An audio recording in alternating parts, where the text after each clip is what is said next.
guys, balik lagi sama gue, Bobby. Si paling berat lah ya, 80 kilo mah ada Sehat kan? Hari ini kita bakal bahas sesuatu yang hitam, pahit, tapi harganya bikin dompet mahasiswa gue nangis darah bro. Kopi luwak. Bayangin atuh, harganya bisa sampai ratusan dolar per kilo. Ini teh kopi apa emas batangan sih? Mahal pisan nggak kuat. Tapi, kalian tahu nggak? Kopi super mahal ini asalnya dari Panggilan alam hewan ini. Kok bisa ya kotoran jadi rebutan dunia? Jepang, Amerika, Eropa pada ngantri.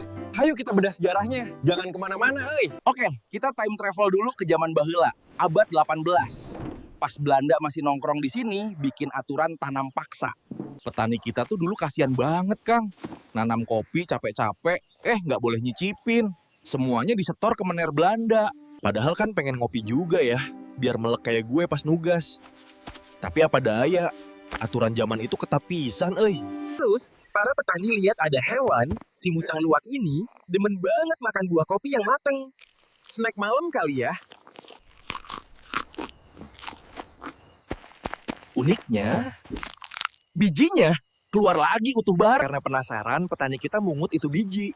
Dicuci bersih, bersih banget pokoknya mah. Terus disangrai manual. Pas diseduh, aromanya wangi teuing. Rasanya lebih halus, nggak sepahit kopi biasa. Magic pisan lah pokoknya. Kabar ini nyampe ke telinga Belanda. Pas mereka nyoba, ketagihan. Kopi sisa petani malah jadi barang mewah buat kaum elit. Loncat ke tahun 90-an, kopi ini makin hype gara-gara masuk TV dan film Hollywood. Dari hutan Indonesia, go international Jadi gitu sejarahnya. Dari keterbatasan, jadi kemewahan. Inspiratif kan? Kayak gue, dari... udahlah. Lanjut ke sainsnya.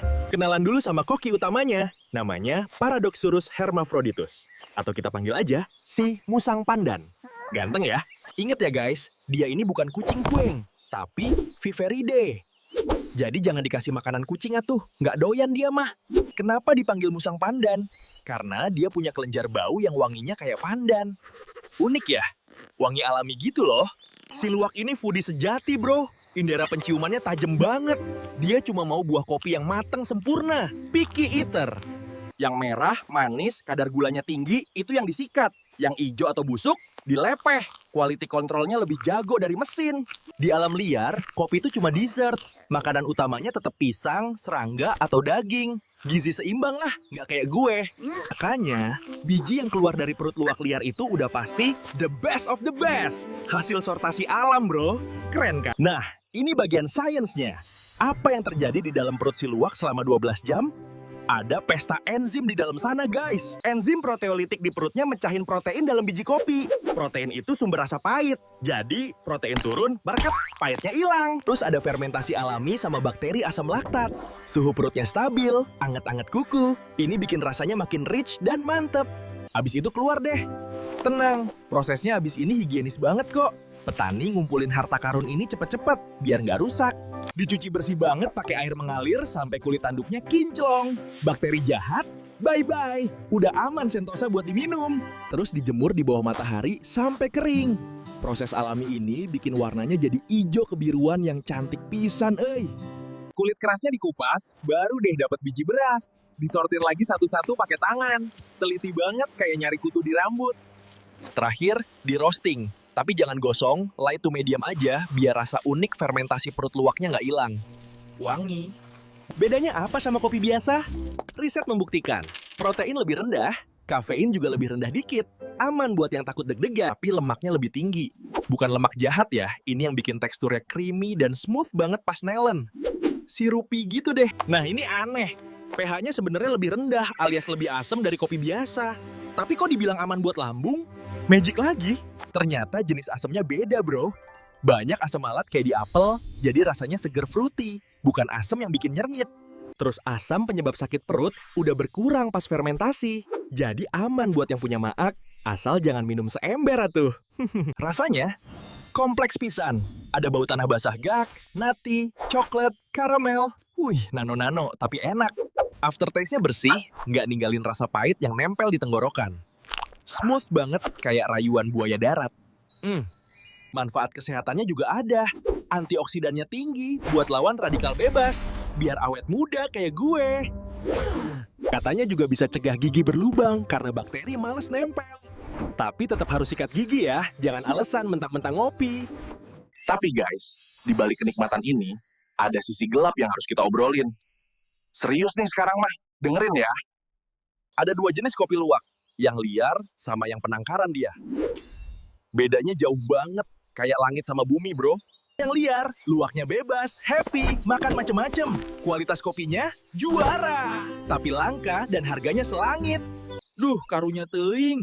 Luwaknya dikurung, kandangnya sempit, kadang kotor. Stres berat bro. Mereka sering dipaksa makan kopi doang biar produksinya banyak. Padahal kan mereka butuh pisang, butuh daging juga. Kejem nih. Dan tahu nggak, luwak yang stres, hormon kortisolnya naik. Pencernaannya jadi kacau, fermentasinya gagal total tuh di perut. Akibatnya, rasa kopinya jadi biasa aja, dater, pahit, nggak ada bedanya sama kopi warung. Sayang kan, udah bayar mahal. Luwak itu hewan penyendiri. Kalau dikumpulin di satu kandang, mereka makin stres. Bayangin loh introvert dipaksa party tiap hari. Jadi animal welfare itu ngaruh banget ke rasa. Luwak bahagia, kopi enak. Luwak stres, kopi gagal. Rumusnya gitu. Makanya kalau mau beli, pastiin yang wild atau liar.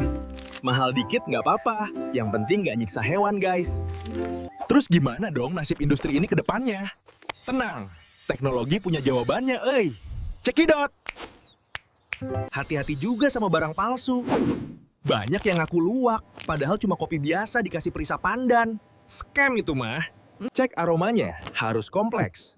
Lihat biji mentahnya, kalau luwak asli warnanya kekuningan pucat, bukan hijau gelap mulus.